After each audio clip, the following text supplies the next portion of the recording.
সুপ্রিয় দর্শক, স্বাগত আনোয়ার ইস্পাত এই সময়। আমি ফখরুল আলম কাঞ্চন আপনাদের সঙ্গে আছি।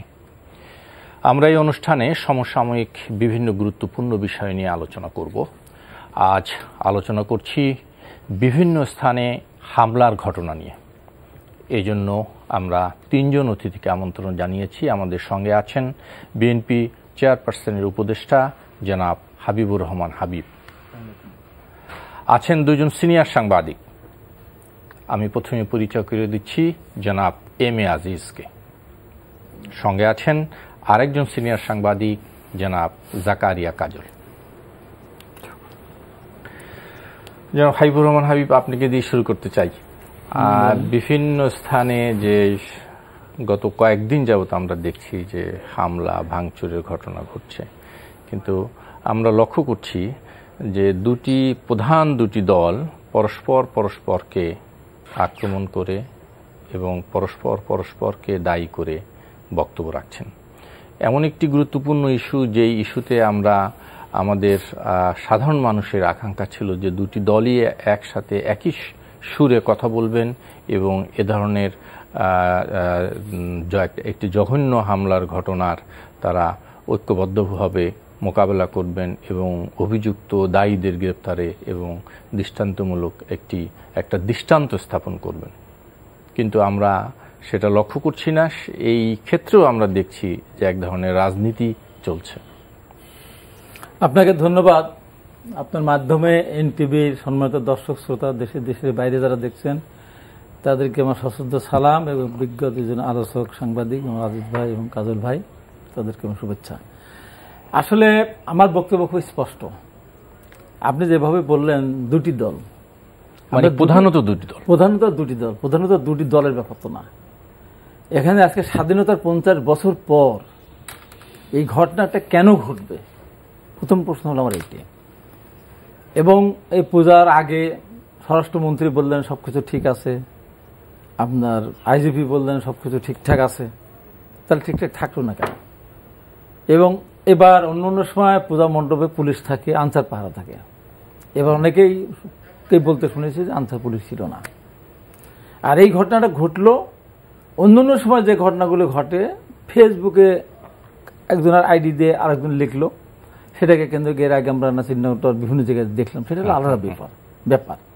কিন্তু এইবার যেটা ঘটলো কুমিল্লা, যেটা আজকে একজন মুসলমান, তাকে যদি আপনার টাকাও দেন, সে কিন্তু সেই টাকার বিনিময়েও কোরআন শরীফ নিয়ে গিয়ে কিন্তু ওই প্রতিবার পায়ে এখন রাখবে না।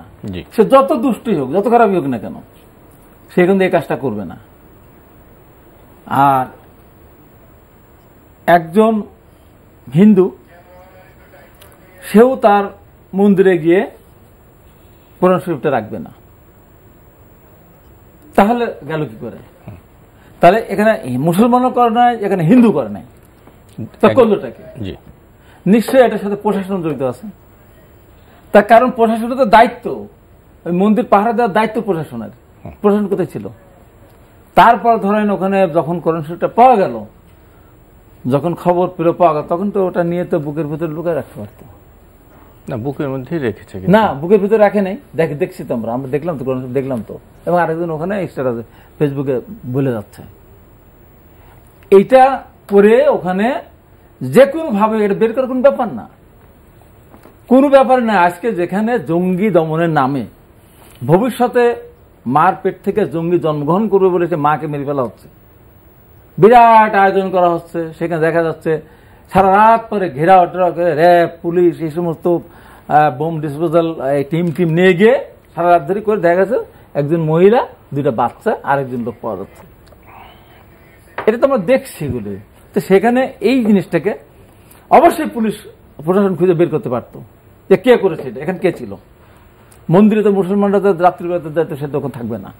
তাহলে ওখানে যারা পূজারী যারা, তাদের ওখানে থাকার কথা, না হলে ওখানে প্রশাসন ডি করার কথা। আমার কথা এইটা খুঁজে বের করতে হবে সরকারকে, এবং এর দায়িত্বটা সরকারকে নিতে হবে। এখানে বিএনপির দোষারোপ করলে তো হবে না। বিএনপি আপনি দোষারোপ করুন কেন না? কিন্তু এই আমার দুইটা দলের আমার দায়িত্বের কথা বলি। আপনার ওখানকার এমপি আওয়ামী লীগ, উপজেলা chairman Awami League, mayor Awami League, union council chairman Awami League, councillor Awami League, member Awami League, সবকিছু আওয়ামী লীগ, প্রশাসন আওয়ামী লীগ। তো তারা কোথায় গেছিল?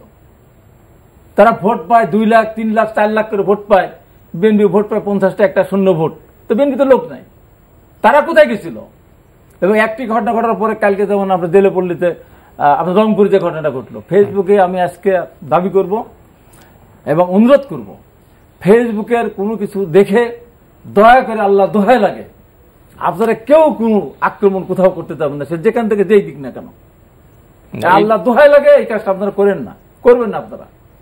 আজকে হিন্দু জেলে পল্লীকে যে জ্বালিয়ে দেওয়া হলো, করা হলো, এই যে অন্যায় আমরা যারাই করতে চাই, মুসলমান হই আর যেই হই না কেন, এটা মহা অন্যায়। আজকে বাংলাদেশে ধরেন আপনার সংখ্যালঘু সম্প্রদায়, হিন্দু সম্প্রদায়, আজকে আমি যখন এখানে একটা হিন্দু সম্প্রদায়ের উপর আক্রমণ করব, আমার ভারতে আমরা মুসলিম, এটা একদম সারা পৃথিবীতেই কেন এটা করবো?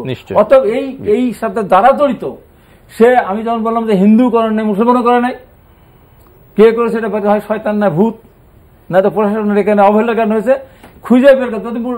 যদি বিএনপি হয় একদম প্রকাশ্যে শিরশ্ছেদ করে দেন, অসুবিধা কি? আইন পরিবর্তন করেন। যদি আওয়ামী লীগ হয় তাকে করেন, যেই হোক না কেন। আমার মনে হয় যে এখনো আমরা যদি চূড়ান্তভাবে সিদ্ধান্ত নেই, তাহলে এটা থেমে যাবে, তা নাহলে কিন্তু থামবে না। কিন্তু জি, আসবো আপনার কাছে জনাব জাকারিয়া কাজী। আমি যেটা বলতে চাই, প্রথম কথা আপনার কথা দিয়ে আমি শুরু করি যে আওয়ামী লীগ বিএনপিকে দোষ দিচ্ছে, বিএনপি আওয়ামী লীগের দোষ দিচ্ছে। এই পরস্পরের দোষাদোষিতে রাজনীতিটা, যারা এটা পরস্পরের লাভ হচ্ছে কাদের? তারা তো অপরাধীদের জন্য একটা কমফোর্ট জোন তৈরি করে দিচ্ছেন। যারা সত্যিকারের অপরাধ করলো তারা কিন্তু বেশ কমফোর্টেবল, কারণ এই দুজনের মারামারিতে তাদের নামও আসছে না। আমি তো মনে করি তাদের জন্য এই দুই দল ইচ্ছাই হোক অনিচ্ছাই হোক একটা কমফোর্ট জোন তৈরি করে দিচ্ছে, নাম্বার 1। নাম্বার 2, যেটা হাইবের সঙ্গে আমি একমত, কোনো হিন্দু মুসলমান মানে কোনো ধর্মীয় মনোভাবের সম্পন্ন এটা করতে পারে।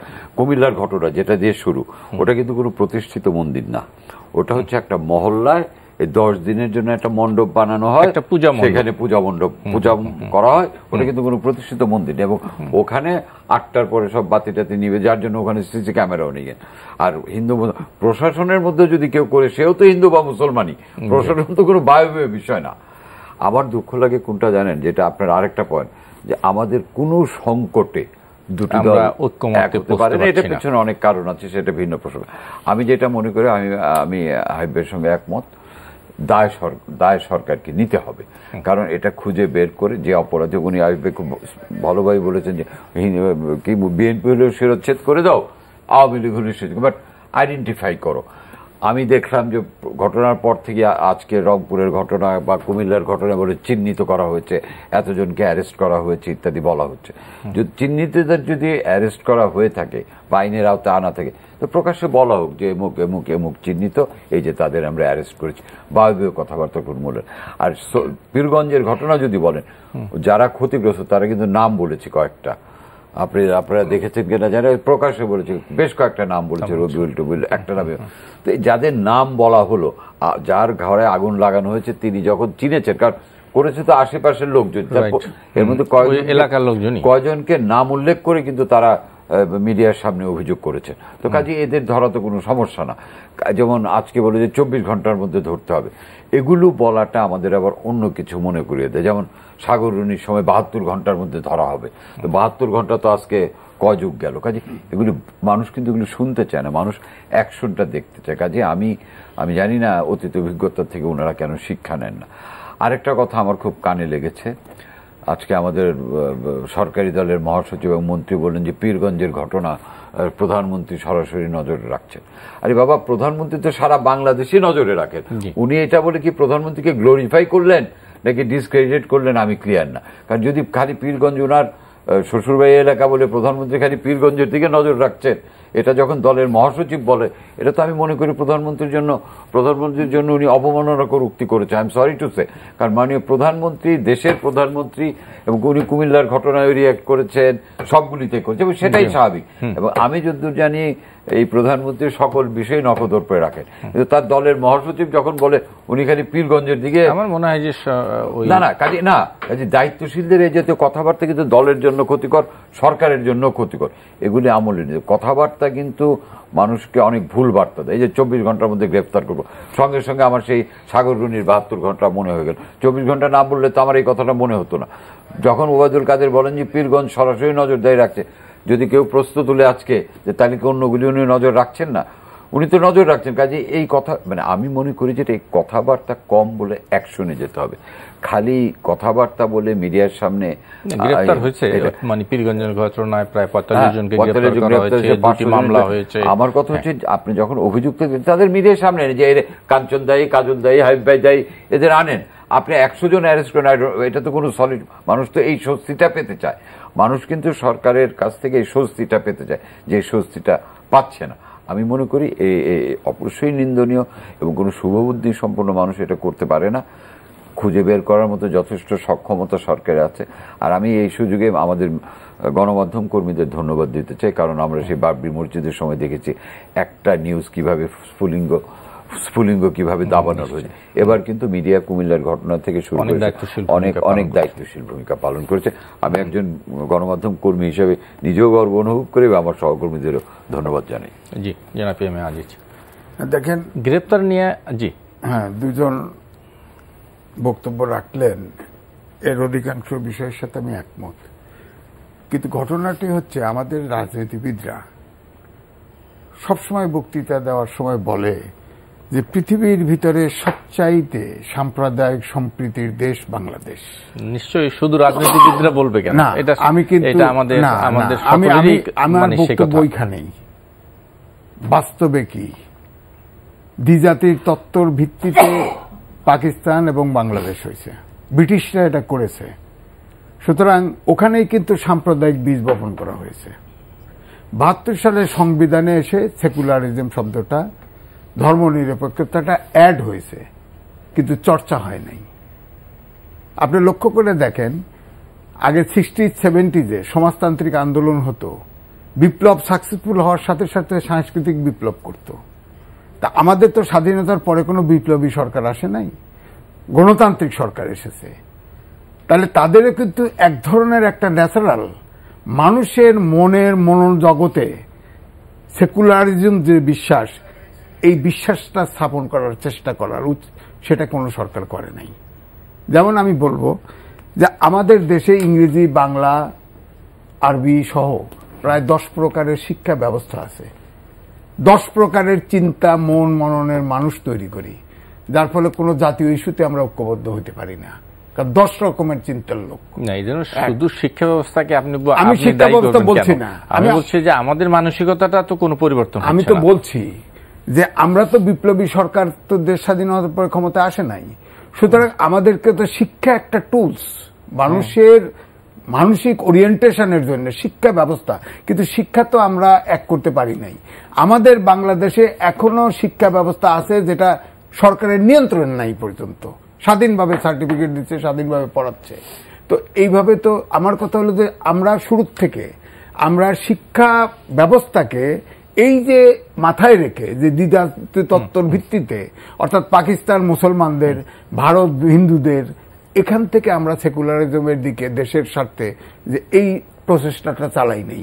শুরুর থেকে আমার কাছে মনে হয়েছে যে এই যে রাজনীতিবিদরা, আপনি দেখেন সবগুলো প্রফেশন কিন্তু কেউ কিন্তু কাদা ছড়াছড়ি করে নাই।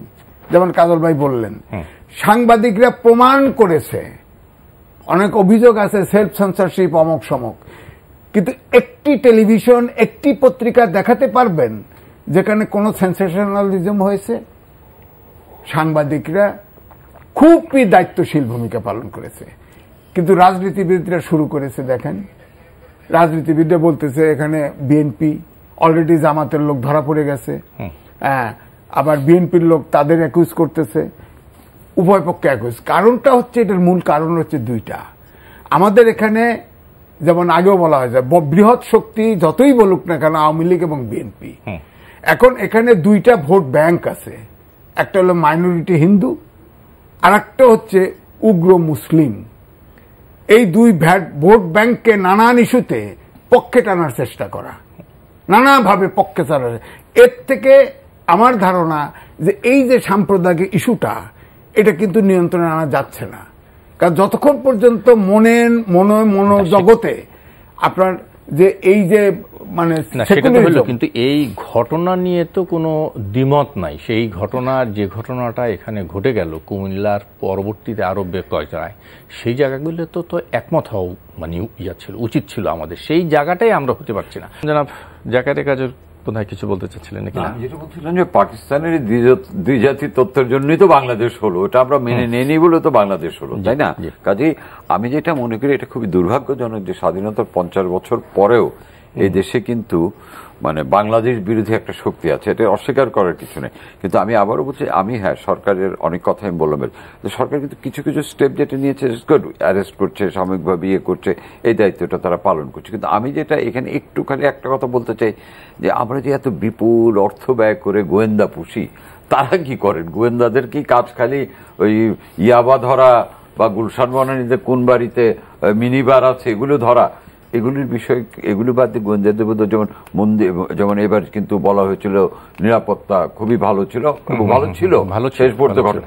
এই ক্ষেত্রে গোয়েন্দাদের ভূমিকাটা কি? এবং আপনাকে একটা জিনিস মনে রাখতে হবে, আইজ ভাই সাম্প্রদায়িক সম্প্রীতির কথা বলেন, এই বাংলাদেশে কিন্তু এবার যতগুলি পূজা মণ্ডপ হয়েছে পশ্চিমবঙ্গের থেকে বেশি পূজা মন্দির হচ্ছে। যদি আমি আই এম কোটিং দ্য আর ইনফরমেশন মিনিস্টার, উনিও কিন্তু বলেছে, সংখ্যাটা আমি তো মনে নেই। তো সাম্প্রদায়িক সম্প্রীতি না থাকলে কিন্তু এতগুলি পূজা মণ্ডপ হতো না, তাই না?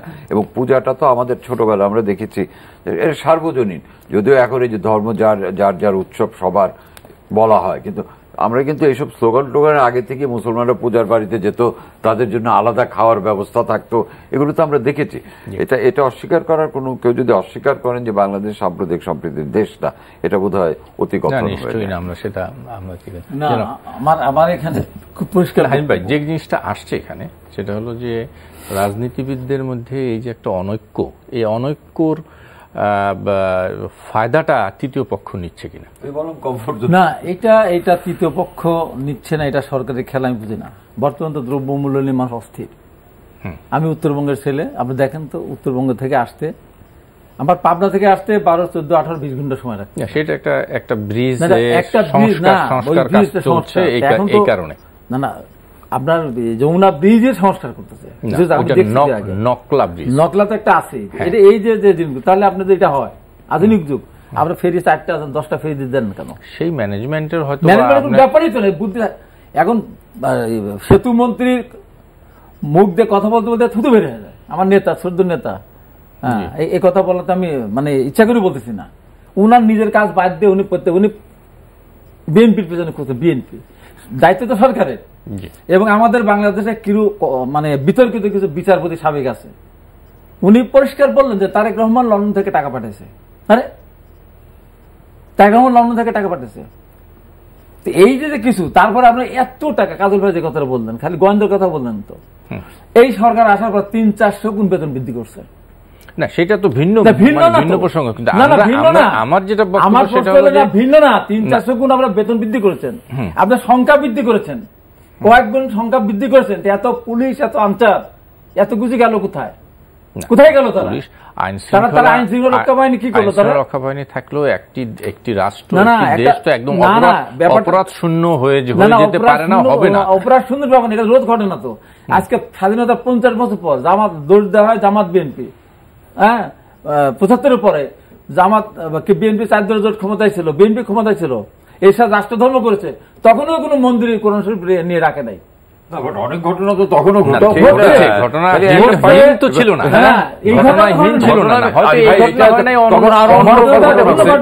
এই ঘটনা তো এখন তো মুক্তিযুদ্ধের পক্ষে শক্তি। কথায় কথায় আপনি বলবেন যে মৌলবাদী, আপনি 13 বছর ধরে কি করলেন? 13 বছর ধরে একচেটিয়া এবার স্মরণ করতেছেন। তো কারণ হলো আসল জায়গায় আসতে হবে, কারণ আমরা প্রশাসনকে নিয়োগ দিয়েছেন শুধুমাত্র বিরোধী দলকে দমন করার জন্য, ভোট কাটার জন্য, ভোট চুরি করার জন্য। প্রশাসনের দায়িত্ব সেটা, প্রশাসনের দায়িত্ব আইন শৃঙ্খলা রক্ষা করা প্রশাসনের দায়িত্ব না। প্রশাসনের দায়িত্ব শোনেন, যে দেশে ভোটের পরে সারা দেশে ভোট সিল মারার কারণে, ভোট সরকার পক্ষে ভোট দেওয়ার কারণে পৃথিবীর কোথাও আছে যে প্রশাসনকে প্রত্যেকটা জেলায় টাকা পাঠানো হয় তাদের পিকনিক করার জন্য? একটা অনৈতিক কর্ম যখন আমি একটা করব, আমি 10টা করতে পারি। আজকে বিএনপিকে আপনি জড়াচ্ছেন, কিন্তু কথা হলো আপনার সরকার সবকিছু আপনি সরকার করবেন, যখনই আপনি এতে পড়ে যাবেন সব না, প্রধানমন্ত্রী বিএনপিকে সরকারি যখন দলরা আপনারা বিএনপির এটা করে কথা যাবেন- বলছেন, আপনারাও তো আবার আওয়ামী লীগের কথাই আমরা বলছেন। আওয়ামী লীগের কথা বলছি, আমরা সরকারের কথা বলতেছি। না, বলেছেন যে এই আওয়ামী লীগের তা আওয়ামী লীগ সরকারের দায়িত্ব তো আওয়ামী লীগকে নেওয়া লাগবে। ওই তো কমফোর্ট জোনটা দুই দলই তৈরি করে। আওয়ামী লীগ না, না, এটা তো দায়িত্ব তো তাদের। দায় তারা তো তাদের, প্রথম থেকেই। অবশ্যই। আমরা বিএনপি আমরা বলার আগেই ওবায়দুল কাদের, তারপরে আপনার যে কি বলে তথ্যমন্ত্রী, আর আরেকজন সহকারী তথ্যমন্ত্রী আছে নাকি, উপতথ্যমন্ত্রী নাকি বলে, না, প্রতিমন্ত্রী, জি। তথ্যমন্ত্রী। তথ্যমন্ত্রী। উনি যখন এই ধরনের একটা ঘটনা ঘটছে, উনি তখন আবার ওখানে একেবারে সেই ইয়ের মতো, ডনের মতো উনি বলেন রাষ্ট্রের ধর্ম কিসের রাষ্ট্রের ধর্ম ইসলামী মানে না, বিশ্বাস, এই যে কথাবার্তা। এখন কথা হলো উস্কাচ্ছেন, এখন আপনারা সরকার নানান কারণে একটা বিতর্কিত অবস্থায় আছে দেশের ভিতরে একটা কি, এখন আমার মতো যদি ধরে, জি, আর আমরা আমরা শেষ করি, জি। আমার মতো যদি ধরে, আমাকে ধরে নিয়ে গেল টকশো থেকে, আমাকে ধরে নিয়ে যাবে আপনার গাড়ি ভাঙা রমনা কি ভাটারা না, এটা তো মুসলমান দিল অতীত নিয়ে আমরা কথাটা, না অতীত নিয়ে না, আপনারা কথা বলতে দিতে চান না তো। আমি বলতেছি যে যারা গ্রেপ্তার হচ্ছে প্রকৃত যারা ঘটনার সাথে, তারা তো গ্রেপ্তার হয়। আমার মতো ধরে নিয়ে যায় টকশো থেকে ধরে নিয়ে যায় গাড়ি ভাঙার মামলা দিবে, সাধারণ ব্যাগে বনানী থেকে মামলা দিবে, আমি মনিরা ধানমন্ডি থেকে নিবে, শঙ্কর থেকে আসেন লিঙ্কনকে থেকে আভারি মারতে ধরে নিয়ে যায়, একই মামলা দিবে, কেউ আসামি ছিল তেমন দিল না। আমি এটা পরিষ্কার করে বলতে চাচ্ছি, যে দেশে পুলিশ আপনার গাইবান্ধা সাঁওতাল পল্লীতে নিজের আগুন ধরাই দিল। ধরা কি বললো, ধরাতে কি বললো, কথা বলতেন, ধরায় কি বললো যে এরা বিএনপি জামাত করছে। পরবর্তী কি হলো, পরবর্তী পুলিশ করছে, তার সাথে আওয়ামী লীগ। এই যে অবস্থা, প্রশাসনের উপরে মানুষের বিশ্বাস থাকবে কি করে?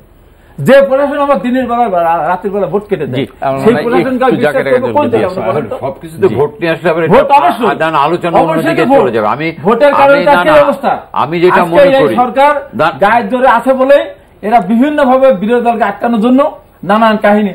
এই যে আজকে আমি কালকে ইউটিউবে গিয়ে দেখলাম, ওবায়দুল কাদের ভাইয়ের কথা শুনলাম, উনি মাস্তানের মধ্যে গিয়ে যে নোয়াখালী যে ঘটনাটা ঘটলো, আওয়ামী লীগ আর এই পুলিশ মিলে যে আক্রমণটা করলো, উনি নিজে বলতেছে আমি নিয়ে গেলাম এইভাবে। না, আমার কথা হচ্ছে গায়ের জোরে তো আছে, কেউ তো নামাইতেও পারছে না। যদি মানুষ যদি সংক্ষুব্ধ মানুষকে তো কেউ নামাতে পারছে না, that is a different story.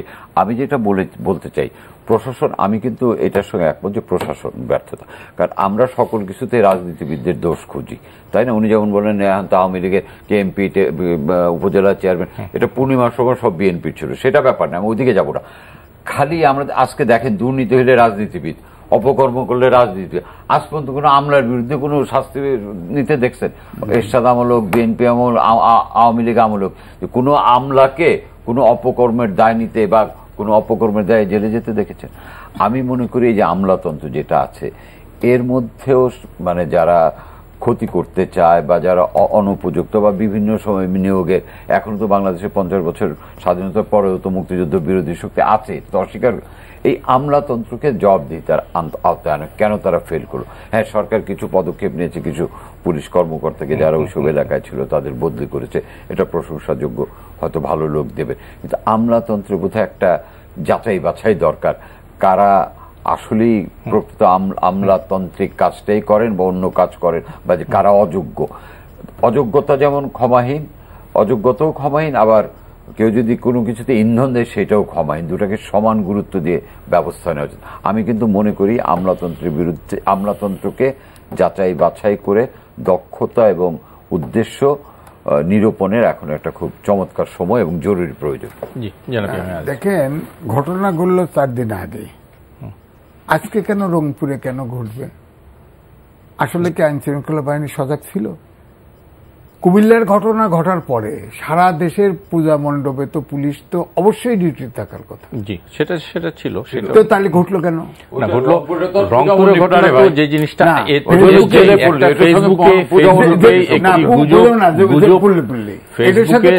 গুজবকে কেন্দ্র করে এই ঘটনা হয়েছে। আমরা যেটা দেখি বারবারই কিন্তু যত ঘটনায় মানে ঘটেছে, এরকম কিন্তু একটা আইডি থেকে, ফেসবুক থেকে একটা কিছু দিয়ে একটা ঘটনা হচ্ছে। কিন্তু আমার প্রশ্ন হচ্ছে যে এই জিনিসটা বারবার কেন ঘটছে? এটা কোরিলেটেড। কারণ হচ্ছে যে দেখেন, এক তো আমি বললাম, সাথে হচ্ছে বাংলাদেশ স্বাধীন হওয়ার পর থেকেই ছোট বড় কোনো না কোনো ঘটনা ঘটেছে।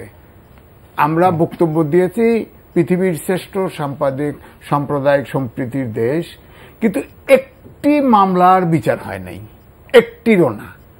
আপনি দেখেন, যদি রামুর থেকেও ধরেন, এই সরকারের আমলে ২০০৯ সালে রামুতে ১৯টা কেস হয়েছে, একটা লোক সাধারণ পাবলিক করেছে, আর 18টা কেস পুলিশবাদী। কত বছর, ২০০৯ থেকে এখন সাক্ষী পায় না।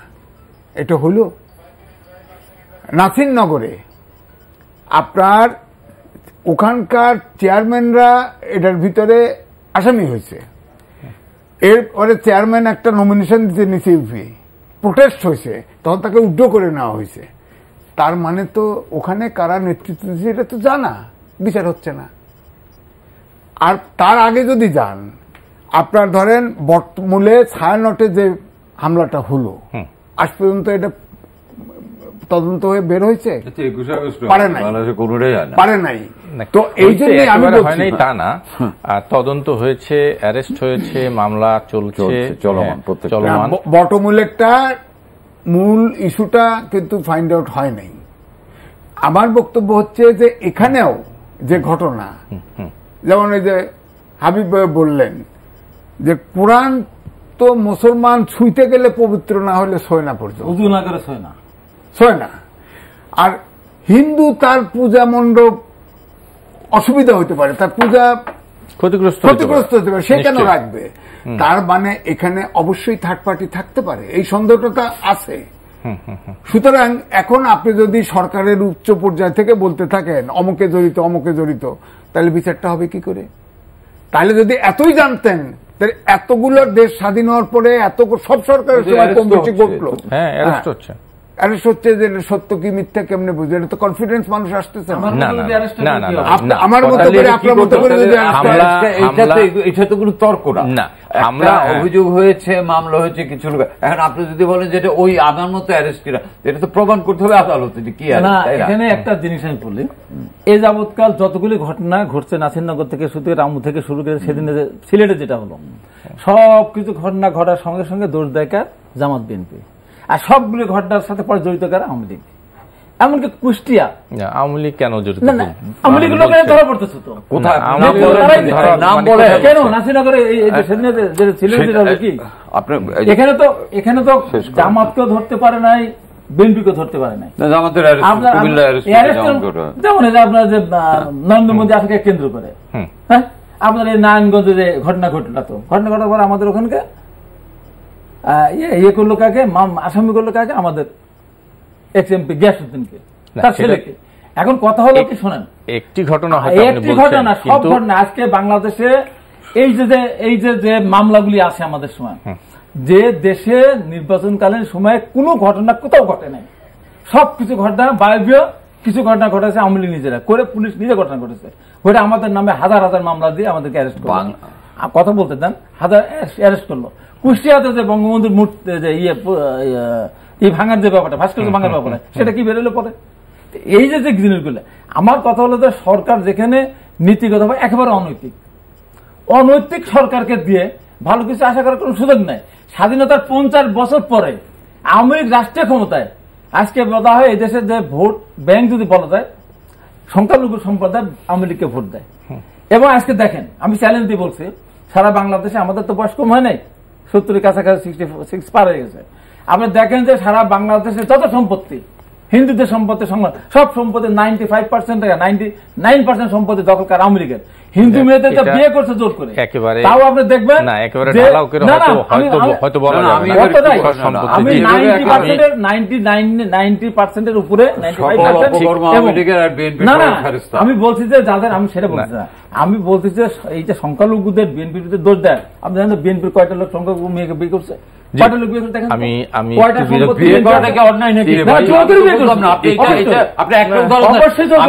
চ্যালেঞ্জ করলো, আপনি নাম বলেন যে আপনি একজনের নাম বলেন। আরে বাবা, আমার এখন যে এমপি মন্ত্রী ছিল, সেটা হিন্দু মেয়েকে আপনি নাম বলেন না, যে জোর মরহুম শামসুর রহমান শরীফ দিলু, হ্যাঁ, হিন্দু বিয়ে করলে মুসলমান হলে ভালো, বাবা তো দিতে চায় নাই, বাবা তার বাবা তবে- দিতে চায় না। তবে স্যার, তার বাবা আমি- হলো না, না, স্কুলের headmaster I- ছিল। I'm really sorry. তার বাবা তো দিতে I'm চায় না। really sorry. আমি আমি তো মনে হয় বাবা- না, না, যে- বাবা দিতে চাইলে একটু- সেটা তো ছেলে বিয়ে করছে, এটার মধ্যে সেটা তো দোষ। এটা আওয়ামী লীগের দোষ। এটা না, না, সেটা এটা তো কারো দোষ। দোষ হতে পারে না যদি আমার মেয়েকে আমরা জোর করে নিয়ে যাবো, আমি- বিয়ে আমি- করতে আমি- যাবো। আমি এ করবো না। জি জনাব জাকের একাজল আপনি আমি কিছু খুব শুনবেন মানে আসলে আমি খুব আসলে অবাক হলাম যে আমি হিন্দু মেয়েকে বিয়ে করলাম, আমার বাবা রাজি নেই, এই জন্য আওয়ামী লীগ দায়ী, জোর করে বিয়ে করছে। ভাই একটা মুসলমান ছেলে একটা হিন্দু মেয়েকে বিয়ে করতেই পারে, তার মধ্যে বিভিন্ন প্রথম কথা হলো দুইজনের যদি সম্মতি থাকে দুইজনের না না হাবিব ভাই বলে যে হাবিব ভাই বলে যে সব যতগুলি বিয়ে হয়েছে সব জোর করে করছে। বাংলাদেশে বহু উদাহরণ আছে যে সুখে শান্তিতে সংসার করে। তারে আমাদের প্রফেশনে কতজন আছে হিন্দু মুসলমান আমি তো দম্পতি? এমনি না, সম্পর্ক না, করে আপনি আওয়ামী লীগ- আপত্তি নাই। আপনি আওয়ামী লীগের আমি কথা উদাহরণ বলতে গিয়ে বলে যে জোর করে করতে। আপনি যে উদাহরণ- সাবালিকা যদি না, না, আমি সম্মতিতে তো বিয়ে উদাহরণ করে দিলাম। আপনি উদাহরণ আমি বাস্তব দিলেন, উদাহরণ না না দিলাম। আপনি উদাহরণ দিলেন কি আপনি ওর বাবা রাজি ছিল না। হ্যাঁ, তো নাবালিকা বাবা ছিল। রাজি ছিল না এতে নাবালিকা আছে। আমি না, না, তো জোর আপ- করে করার ব্যাপার আর না, শোনেন আপনি একটা যে দুটো- কথা বলছেন না, না, আবুল ভাই, একটা দুটো আমি কথা বলি বলুন। আচ্ছা, আপনার কাছ থেকে এটা আশা করি না, না, এই ইস্যুটা না, না, এই ইস্যুটা ইস্যুটা মনে হয় না, থাক এটা- জাকার এই ইস্যুটা এটা- আবুল ভাই বুঝাই দিই। হাবিব ভাই আরেকটা এটা কথা মনে বলছেন। হয় না না না, না, হাবিব অনলাইন না ভাই- হাবিব আমি ভাই- শোনেন আমি বাস্তবতার বাড়ি যাই না কাজল যিনি- আমি বলি না, আমাকে একটু বলতে হাবিব দাও। ভাই, একজন না, লোক মারা গেছে। মারা গেছে না, মারা গেছে সংসদ- আমাকে কোপায় মারা গেছে, সংসদ সদস্য আমাকে ছিলেন। কোপায় মারা গেছে, আপনি জাহান্নামের ভিতরে গিয়ে আপনার এই বিয়ে দিতে করেন, পারলে আমি ধরবো, আমি আমি এটা জানি মানতে তো। পারি, এটা না, সেটা ঠিক আছে, আমি আমরা নিজেরা- শোনেন আমি- আমার আমরা- কোপের একটু- দাগ এখন আছে, আচ্ছা, আমি বলি এখন শোনেন, হাবিব আমি ভাই এক আরেকটা মিনিট বলতে কথা দাও, আমি বললেন। বলি। জি, হ্যাঁ। জাকার আবুল ভাই, আপনি একটু আমার শুনুন। কথা শুনলে বুঝবেন, আমি বলেছি জোর করে নাবালিকা যারা বেরকে সেটার কথা বলছি। আমার শেষ কথা, আমার আপন সম্বন্ধে বৌদ্ধ বিয়ে করছে প্রেম করে, আমার আপন মেয়ে, আমার জ্যাঠাশের মেয়ে, ঢাকা বিশ্ববিদ্যালয়ের টিচার, সবাই চিনবে, হিন্দু মেয়ে বিয়ে করছে, আমাকে বলছে খালো আমি বিয়ে করবো, হিন্দু ছেলে বিয়ে করছে। না, ঠিক আছে, আমার এই অনেক খালা, আলোচনাটা থাকুক। সে হিন্দু মেয়ে হয়েছে, করছে, হয়েছে, এটা হাবিব ভাই। তুমি ব্যাপার না, আমার ব্যাপার, তারা পরস্পর সম্পর্ক করে বিয়ে করছে। জি। আমার কথা হলো যে 100টা করতে পারে, কিন্তু আমার কথা জোর করে করার ব্যাপার না, বিএনপির সেটা- কোন লোক আপনি আজ বলছেন- পর্যন্ত জোর করে আপনি বলছেন জোর করে আওয়ামী লীগের- কোনো হিন্দু মেয়েকে বিয়ে করে আপনি নাই। বলছেন আমি আওয়ামী এটা লীগের বলছি। সবাই জোর করে সবাই হিন্দু বলি না তো? আপনি 90% সবাই বললেন হ্যাঁ বিয়ে আপনি দেখেন না, আওয়ামী লীগের 90% জোর করে হিন্দু মেয়ে আমি যতগুলি বিয়ে করতাম 90 ভাগ আপনার আওয়ামী লীগ আত্মীয় স্বজন আমার করছে মনে ওগুলি হয়- ঠিক না, আছে, আমার আওয়ামী লীগ আত্মীয় করলেই করেছে। Don't G. সে লাইক যাইবে আমার আপনার প্রতি আমার আপনি- শ্রদ্ধা আছে আমার শ্রদ্ধা- এভাবে বলেন শ্রদ্ধা না। আপনার না, আগ্রহ আমরা নেই। একটু আপনি আওয়ামী অন্য লীগের- প্রসঙ্গে একটু যদি আওয়ামী- যান। আওয়ামী সব লীগের- সম্পত্তি দেখেন। উনি বলতেছে সব আওয়ামী লীগের সম্পত্তি দখল করছে যারা আওয়ামী হিন্দু লীগ। বিয়ে করছে 90% এইসব মানে আমি কেন? এটা- আপনি আমি দেখেন এটা না। নিয়ে আলোচনা আসলে করতে চাই না, বাবা এটা জি, অরুচিকর আমি একটা একটু- আলোচনা। অরুচিকর জি, না, এটা একটু- আরেকটা কথা উনি বলছেন স্বাধীনতার পর যে পর অনৈতিক বেরিয়েছে, দাঁড়ান, তখন অনৈতিক বিএনপি জন্ম হয় না। হাইপে প্লিজ আমরা তো বিএনপির পাশ কম। হাইপে একটা কথা অনৈতিক সরকার হ্যাঁ। এটা তো আমি মনে করি বাংলাদেশের জনগণের প্রতি একটা মানে কিসের অবজ্ঞা। জনগণ? আরে ভাই জনগণ আপনি করছে নাকি? 13 বছরে এই কিসের সরকার জনগণ? আরে বাবা, আপনি 13 বছর চকশো না, ছাড়া 13 বছর লাগবে। এই সরকারে আরে তো আর দেখেন কিছুই না। করতে পারেন নাই। দেখেন না কি হয়? তাহলে কি বাংলাদেশের সকল মানুষ বাংলাদেশে অনৈতিক? এমন ছিল না, আওয়ামী লীগ তো এই এত বড় কয়েকটা ক্ষমতা বিএনপি ছিল। ছাড়া সব অনৈতিক। কয়েকটা যারা- বিএনপি না। আমি আমাকে কথা- বাংলাদেশের আমি মানুষ আপনার কথা বলি সকলে- না, বাংলাদেশের- না, আপনি আমাকে কথা আপনি অনৈতিক সরকার বলছেন, আমাকে জবাব অবশ্যই অনৈতিক সরকার। তো আমাকে জবাব দিতে দেন, নাহলে আপনি বলেন, আমি বলবো না, আপনি বলেন। বলেন আপনি। একটু জাকার ভাই আপনি বলি, প্রমাণ তারপরে করতে আমি দিবেন, নৈতিক সরকার ভোটে নিশ্চয়ই আপনাকে প্রমাণ করতে হবে। আমি সেটা বলি, আপনি যদি আপনি তো বলতেছেন অবশ্যই অনৈতিক প্রমাণ সরকার, করতে হবে। আপনি এই দেশের যারা ভোটার আছে আপনারা তো এক মাগুরার পরে ইলেকশনই তো পালাই গেলেন জনগণের আন্দোলন। 13 বছর অনৈতিক সরকারকে আপনারা কি করতে পারছেন? এখন পর্যন্ত কিছুই করতে পারেনি, খালি বক্তৃতা বিবৃতি ছাড়া। রাস্তায় নামাইতে পারছেন লোকজনরে, আমি আমার ভোট দিতে পারি না, আমি সংক্ষুব্ধ হব না, পারছেন আমার রাস্তা নামাইতে। নিজেদের দুর্বলতাটা দেখেন, কেন নামাইতে পারেন নাই, আমি উত্তর কেন দেব। নামাইতে পারেন নাই সেটা দেখেন। আমি জোর করে আসি, আপনি আমার নামান না কেন? যদি আপনি যদি মনে করেন আমি জোর করে আসি, মানুষ সংক্ষিপ্ত মানুষ, আপনি হ্যাঁ অনেক অভিযোগ আছে, দ্রব্যমূল্য বৃদ্ধি ইত্যাদি ইত্যাদি, তা আপনারা তো এগুলি না নামেন না, আপনারা নামেন খালি এই ওহি নাজিল করা নেতা বেগম জিয়ারি নিয়ে। জি, আমি মনে হয় একটু আজিজ মানুষ ভাই অনেক খুব পায় না, না, না, একটু এত আজিজ কিছুর ভাই পরেও জি। মানুষ কেন সংক্ষুব্ধ হয়? দেখেন না, জি আজিজ ভাই এই ব্যর্থতাটা কি? অপেক্ষা করেন। আমরা যে অপেক্ষা বিষয়ে তো 13 আলোচনা বছর করছি, ধরে জি। আমরা বিষয়ের ভিতরে আসি। জি প্লিজ, আমার কাছে আমি যদি একটু আপনাকে একটু জি। সহযোগিতা করি, যদি আমরা এভাবে কথাটা শুরু করতে চাই, সেটা হলো যে একটি রাষ্ট্রে একটি দেশে অপরাধ থাকবে, নানা ধরনের হয়তো এক ধরনের বিশৃঙ্খল একটা পরিবেশ তৈরি হতে পারে, বিভিন্ন কারণে হয়, অপরাধ মুক্ত একটি সমাজ হয়ে যেতে পারে না। সেই সমাজকে, সেই সমাজের অপরাধকে নিয়ন্ত্রণ করার দায়িত্ব থাকবে পুলিশ প্রশাসন সহ, সহযোগিতায় থাকবে সকল মানুষ এই ধরনের একটি অপরাধের ক্ষেত্রে। তো সেইটা কিন্তু আমরা একটু অনুপস্থিত দেখতে পাচ্ছি। একটি ঘটনা, কুমিল্লা একটি ঘটনা ঘটলো, সেটা অত্যন্ত অনাকাঙ্ক্ষিত একটি ঘটনা। সেটার পরে কেন বারবার এই একই ঘটনা ঘটতেছে? চাঁদপুরে ঘটলো, তারপরে সিলেটে হয়েছে, আজকে গতকাল রাতে পীরগঞ্জে হলো, নোয়াখালীতে হলো। আমাদের কথা হলো এই ঘটনাগুলো রোধ কেন হচ্ছে না এবং তা কিভাবে আমরা এটা বন্ধ করতে পারি, রোধ করতে পারি? যেটা বলছিলাম যে আমরা যাই বলি না কেন, দেশ চালাবে রাজনীতিবিদরা নিশ্চয়ই, এবং বহুদলীয় গণতন্ত্রে সরকারি দল এবং বিরোধী দল ডান হাত আর মানুষের বাঁ হাত। সুতরাং এখানে কোঅপারেশন লাগবে। জাতীয় ক্রাইসিসে, জাতীয় ইস্যুতে আপনার বিরোধী দল এবং সরকারি দলের ঐক্যমত্য লাগবে। এই ঘটনা যেটা ঘটলো, ঘটার সাথে সাথে আপনার লক্ষ্য করেন যে একটা সাংবাদিকের যতটুকু দায়িত্ব সেটুকু পালন করেছে, কিন্তু সমাজের অন্যান্য সেক্টর যা আছে কেউ তো এটা উস্কায় নাই। কিন্তু আমি তো মনে করবো যে রাজনীতিবিদরা তো উস্কাচ্ছে। মানে যে কোনো ঘটনা ঘটলে তাহলে কি রাজনীতিবিদরা একটা রাজনৈতিক ফায়দা হাসিল করার চেষ্টা? আমি তো ওটা আগেই বলেছি যে আমাদের দেশে দুটি ফোর্স, কিন্তু রেজিমেন্টেড ফোর্স আমি বলবো, একদিকে চলে যায়। আপনার সামনে আমাদের ইলেকশন আছে, সুতরাং এই ফোর্সগুলো কার পক্ষে নিবে, এটা একটা প্রচেষ্টা কিন্তু রাজনীতিবিদদের থাকে। আরেকটা হচ্ছে, তাহলে তো দুই দলেরই উচিত ছিল এ ধরনের ঘটনা যেন অনাকাঙ্ক্ষিত ঘটনা আর না ঘটে, সংখ্যালঘুদের পাশে এসে দাঁড়ানো, দুর্বৃত্তদের দমন করা এবং যারা দোষী তাদেরকে মানে আইনের আওতায় আনার জন্য সহযোগিতা করা। অবশ্যই শুধু রাজনীতিবিদ নয়, আমি বলি যে আমরা যে একমাত্র আইন শৃঙ্খলা বাহিনীকে যে দোষ করছি, রাজনীতিবিদদের ভিতরে যদি ঐক্যমত্য না আসে, শুধু আইন শৃঙ্খলা বাহিনী দিয়ে এই আমজনতা নিয়ন্ত্রণ করা সম্ভব না। সেই ঐক্যমত্য কিভাবে আসবে? ঐক্যমত্য ন্যাশনাল ইস্যু, ফিলিংস। আমি বললাম যে আজকে ভারতে আপনি দেখেন, করোনা যখন শুরু হলো ঠিকই কিন্তু মোদী সোনিয়া গান্ধীর সাথে কথা বলেছে, আমাদের দেশে হয় নাই। অর্থাৎ আমার কথা হলো জাতীয় ইস্যুতে আমাদের দেখেন, ভারতে কিন্তু সাংঘাতিক কট্টর হিন্দুত্ববাদী একটা সরকার, তারপরেও আপনি দেখেন জাতীয় ইস্যুতে তাদের ঐক্যমত্য হয়, বাংলাদেশে হয় না। বাংলাদেশে এই জন্য জাতীয় ক্রাইসিসগুলোতে বাংলাদেশের সবগুলো রাজনৈতিক দলের ঐক্যমত্য, অ্যাটলিস্ট জাতীয়, যেখানে জনগণ এবং দেশের ইন্টারেস্ট আছে। আজকে যে এই যে সাম্প্রদায়িক যে আপনার যে সমস্যাটা তৈরি হলো, আমাদের যে ভৌগোলিক অবস্থা, এটা কিন্তু আমাদের জন্য সাংঘাতিক শঙ্কাজনক ঘটনা। এটা যদি বাড়ে আমাদের জন্য অত্যন্ত, সামনে কিন্তু আরো দেখেন আপনি 54,000 বড় মাইলের দেশ, তার বর্ডারের 42 মানে 4,000-এর বেশি জায়গা হচ্ছে ভারতের ভিতরে, আর অল্প একটু মায়ানমারের সাথে। তা আমরা রিস্কের মধ্যে আছি না? নিশ্চয়ই আছি তো। সুতরাং এটা রাজনীতিবিদদের তো বুঝতে হবে। সুতরাং সবগুলো রাজনীতিবিদ তো আপনার ঝাঁপিয়ে পড়া উচিত ছিল, কিন্তু সেই সুযোগ তো নাই, কারণ বিরোধী দল এবং সরকারি দলের যে অবস্থা। হ্যাঁ, আপনাকে বলতে দেব, আমি একটু মানে হাবিব ভাই আপনাকে একটু সহযোগিতা করতে চাই। সেটা হলো যে আমরা এই যে সংকট, এই সংকট উত্তরণের কথা আমি আপনার কাছ থেকে শুনি। আমি সংকট উত্তরণের কথাই বলবো। আপনারা তিনজন স্বনামধন্য সাংবাদিক, আমি একজন মানুষ। না, আপনি একজন রাজনীতিবিদ, আপনারা স্বনামধন্য সাংবাদিক, মানুষ আর একটা পুলিশ, ওরকম হয়ে গেল। আমি যেটা বলতে চাই, আর আজিজ ভাই যে বললেন আমার ভাই কাজল আমার প্রিয় মানুষ বললেন, আমি তো পাগল হয়ে যাবো। কেন? আজিজ ভাই বলতেছে ভারতের ইয়ে কথা, সোনিয়া গান্ধী সেখানে ভোট হয়, মানুষ ইউনিয়ন কাউন্সিলে ভোট হয়, পৌরসভা ভোট হয়, সবচেয়ে ভোট মানুষ ভোট দেয়। আমার স্বাধীনতার 50 বছর পরে কোন রাজনৈতিক দল ইউনিয়ন কাউন্সিল নির্বাচনে যেতে পারতেছে না। আপনি কার সাথে কি তুলনা করেন? কার সাথে কি তুলনা করেন?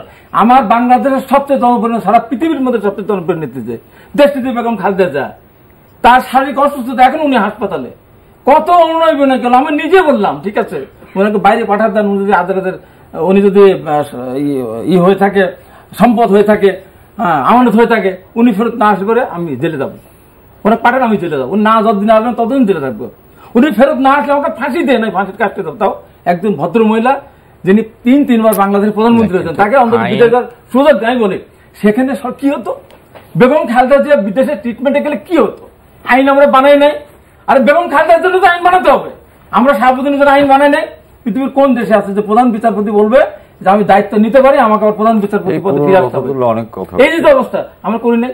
তো এই যে অবস্থা আজকে যে অবস্থাটা দাঁড়িয়েছে সেটা হলো যে দেশে মানুষের ভিতরে এখানে মানুষের আপনার ভোটাধিকার প্রয়োগের ক্ষমতা মানে সুযোগ নাই, যেখানে পারস্পরিক একেবারে টোটালি একটা শত্রু। আমার বিএনপি তো না, বাংলাদেশের কোন রাজনৈতিক দলটা নির্বাচনে যাচ্ছেন আমার কাজল ভাই দেখ তো। এবং কাজল ভাইকে আমি খালি স্মরণ করাই দিই, কাজল ভাই আমি স্মরণ করাই দিই, আপনি যে এই যে বড় অহমিকার সাথে কথা বললেন, পারলে নামান না কেন? আরে ভাই 9 বছর এর সাথে বিরুদ্ধে আন্দোলন তো করেছিলাম, গোপালগঞ্জের টঙ্গিপাড়া, কোটালীপাড়া, টঙ্গিপাড়া প্রধানমন্ত্রী ছেড়ে দেওয়া আসন, আর কাশিয়ান মকসুদপুরে ছেড়ে দেওয়া আসন, এটা কাজী ফিরোজ রশিদ আর আকরাম গাজী তারা নিয়ে গেছিল, দেখেছে প্রধানমন্ত্রী নিজে উপস্থিত ছিলেন, কিছুই করতে পারে নাই, প্রশাসন নিয়ে গেলে কিছু করা যায় না। তবে আজকে বলে যাচ্ছে এই অন্যায় অবিচার, জনগণের ভোটাধিকার কেড়ে নেওয়া, দুর্নীতি, ঘুষ, চুরি, লুট, এর বিরুদ্ধে মানুষ অবশ্যই রাখবে। এবং মনে রাখেন, অবশ্যই বাংলাদেশের মানুষ এই তাদের অধিকার আদায় করবে, নিরপেক্ষ তত্ত্বাবধায়ক সরকার নির্বাচন হবে, ইনশাল্লাহ আবার বিএনপি জনগণের সমর্থনে রাষ্ট্র ক্ষমতা আসবে।